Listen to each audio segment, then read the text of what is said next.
Okay, Siniklap, sir. Takpan lang ng daliri. Ngayon, ma'am, pag takot pa ang babae, nagtakatan sa nagluto, takot magtakip. Pang babae, sir, balkutin lang po yung hose. ganoon. Second step, ma'am. Hindi ba susipsipin yung... No, sir. pressure? Makat yung gas, patay na yung apoy. Last, Ah. tangke. Parang dito rin pala yun, no? Parang sa kamay din. Yes, sir. Hold mo lang siya, sir. Takot ka. Ayan po. Ngayon, sir, wait lang, sir. Paki-ano lang po, paki-off mo muna, hindi pa. Paki-check ko lang, sir, yung likod dito. Kasi yun po ang napaka-importante. Kasi ang likod kasi, Huwag ka man. Malapit sa... pwede mo naman i-off. Ito na. Sa kuryente, ito po, sir, yung breaker ng tangke. Ano binibili yan? Tinuturo namin, sir, kung paano gamitin. Breaker na. Pag one burner po ang gamit mo, sir, set mo lang siya sa number 1. One bar. Para mamang ilalabas lang niyang gas, pang one burner lang. Ito dalawa yan, di ba? Sa gitna. No, sir, one burner lang po. Hindi unlike yung dalawang ganito. One bar na. Hindi two bar na yun. Apo. Dito sa sir, nakalagay. Sir, ang trabaho nito, automatic leak detector, automatic shut off at gas controller. Pag nabunot na butas yung ating pong hose, at na ang ating pong tangke, sir, na lumindol na tumba, maglalak yung breaker. Automatic. Open ko po, sir. Sir, bukas yung tangke, ano mo napansin nyo? Walang sumisingaw eh. Wala pong sumisingaw na gas, sir, dahil nalaman ng ating safety, tanggal yung hose mo. Nag-lock. Automatic, no? Kahit magdamag, sir, natanggalan ka ng hose, wala pong sunog. Galing, Kuya, galing. magkano bilhin ang mga ganyan? Ay, mura lang yan, ma'am. May promo kami. Wait lang, ma'am, ha? Ituro ko lang muna paggamit. Hindi ba ni Kapitan eh? Pamigay na lang ni Kapitan para safety. Ako, malaking gastos yan pag malaking pundo yan. Isang bukas, isang pindot. Kasi, sir, pag hindi mo ito pinindot, at bukas yung tangke mo, hindi sisindi. Nakalock yung breaker, sir. Isang press. Yan, ma'am. Makaluto na po tayo.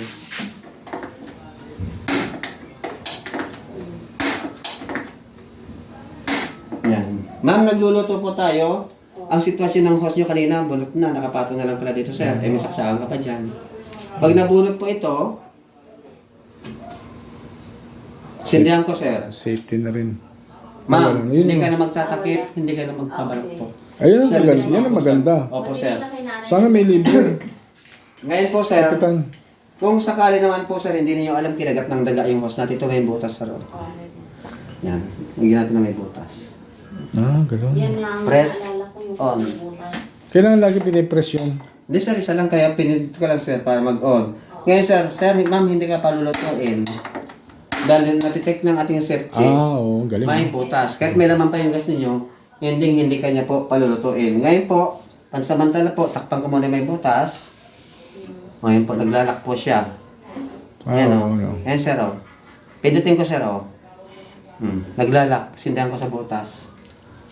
Walang lumalabas na gas. Nalaman niya na may Ang gagawin nyo, sir, kasi hindi ka palutuin, hanapin nyo yung host nyo, baka mamaya kinagat po ng daga. Yan May po. yun, may. Pag ganun, sa ano may butas yun, ibig Yes, sir. sabihin. Ngayon po, sir, dito na lang kayo magbubukas, magsasarado, hanggang maubos na po yung laman ng gas, ma'am. Huwag na po kayo magtaas baba ito. Kung may breaker ka. Hanggang maubos doon, hanggang maubos. Hanggang maubos na po yung karga nito, sir. Dito Dito ka na din. lang, sir, magkuklose. Okay. Di ba, ma'am? Nagluluto po tayo.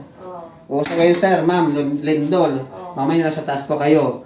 Lumindol. Ang tangke mo is natumba. Ang Patay galing. din mo. Automatic. Galing. Opo. Kahit bukas yung tangke natin, ma'am, bakit kaya wala yung apoy? Kasi Sindahan mo, nagalaw sir. siya. Oo, sir. Walang singaw. Sensitive Hindi ka pa. ngayon, sir, palulutuin. Oo. Kasi block yung breaker hanggat hindi mo siya pinipindot na. Asan may pinipindot dyan? Ito, sir, oh. Sir, pag-press lang po, yung button niya, gano'n mo lang po. Ito, to? Yes po, press mo po. Yan, pwede na, sir.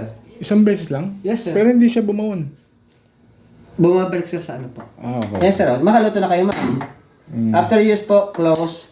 Wala na kayong gagalawin dyan. Pag nabunot na butas, natumba yung tangke, Wala doon na po siya gagalawin. maglalak. Okay. Wala pong sunog na mangyari sa ating tangke. Pagka namatay ito, ibig sabihin nag-lock na yan. Nag-lock na po yun, sir. Hindi, kailangan yung pindutin. Pero pag may butas, kahit bago bilip yung gas po natin, sir, hindi po pwede po kayong palutuin. Hanggat hindi nyo papalitan yung Pag gusto halimbawa, kuya, pinatay mo dyan sa kalan. Opo, ma'am. Pagpatay na yung apoy, pwede mo ulit i-press dito. Hindi na po, ma'am. Kasi automatic lock na po. Hindi na yan. Basta namatay lang doon ng kusa. Opo. Kunwari, sir, di ba? Saan mo ulit? Ma'am, nag-open po tayo magluluto. Mag-automatic open yung breaker. Pag nag-close po tayo, sir, close na rin po ito. Mm. Yan po ang ano niya. Basta ang sensor niya parang yung hangin eh. O sir, maglalak po talaga. Pag sumobra Hindi. po yung ano niyan, Automatic. Oo. ano po siya sir, mag-off po talaga. So ito sir, ma'am, iwas sunog na po kayo pag meron tayong breaker. Dahil ito sir, tinatanggal kasi po, pag ito po napuno ng mantika, Plastic. nagliliyab. Oo. May nangyari po kasi sir dito. Yung, paano mo sir nalaman yung nangyari sa Pasig? Yung ano, sa balita? Hindi, nabalitaan ko lang nung Atrenta. Atrenta. Sampalok. Sa, Kanina naman po, sa Palok, Manila. Sampalok mo eh. M. de la Puente. sa Pasig, sa Rosario naman. Opo, Isa. sa Rosario po yun, sir. Grabe. Ano, sir, boundary ng Rosario at Manggahan. Okay. Ano lang sila, kalsada lang ano. Kasi Sir, yung Rosario, di ba papuntang ano yun? Pag doon kami nag-aalay lakad daanan namin yun eh. doon lang po, Oo. sir. Sa may Eber Cotesco, papuntang Eber merong Cotesco. Oo. overpass po. Oo. Sino nag-ano niyan kaya sa... Kapitan nga daw. Si Kapitan Ma'am, dito kami inano, kasi nakasunod Itong yan. kapitan, ito. Kasunog din dito? Hindi, nakasunod dito sa may ano. Hindi nyo nalaman, sir. Hindi ko naman MLQ, Avenue yung papasok dito. Oo. Papuntang Ayan. C6. Oo. Yung looban po doon, yun, nasunugan. Kailan? Ala, di nyo alam, ma'am. Hindi ko alam. Nito lang? Sa akin, Kanina? Kagabi? tayo eh. Kailan? Kaya parang merong ano kagabi. May bumbero. At saka may narinig ako, at saka umuulan din eh. Gabi po yun, ma'am, nangyari. Ngayon po, maglalabas sila ng mga kalakal. Kasi, iskinita May namatay ba? Ewan ko Wala lang, sir, naman. kasi bawal po lumapit doon. Wala. Sir, Kasi ito i-provide nyo dito sa... sa Pasig, 5 eh. Sir, ito po i-provide nyo sa inyo pong tangke para safe po kayo. Kaya nga, paano? Wala pa si nanay. Ito sir, ngayon, pwede kayo mag-installment pagka nag-abil kayo nito. Magkano ang- May kasama na, bibigyan na kita sir ng kasamang host para mabago po yung host mo. Kaya wala kaming budget ngayon. Pagka ano, magkano lahat? Ang Sabi- total nito ma'am, sa hulugan wala siyang interest na sa 3.5. Naku, 500 monthly yun sir. 500 monthly. Pero ang mother mo, pag meron po siyang senior sir, may discount. Ilan taon na po si mother mo? 74. Ayun, may discount siya ma'am, 500. O sige, kausapin na lang ni Donate Kapitan. lang Pero, wag na muna. Ito na lang mas muna. Magkano yung host? 500. 495 to ma'am. Ako, mahal din pa. Wala rin kaming ano. Si nanay lang ang nagbabayad dito eh. Nasaan ba si Pasig mother? Sa Pasig eh. Ay, sa Pasig. Sabado pa din dito. Sabado pa, magkikita naman sila ni Sir. Kapitan eh, sa barangay. Sir, pagka wala po kayong cash,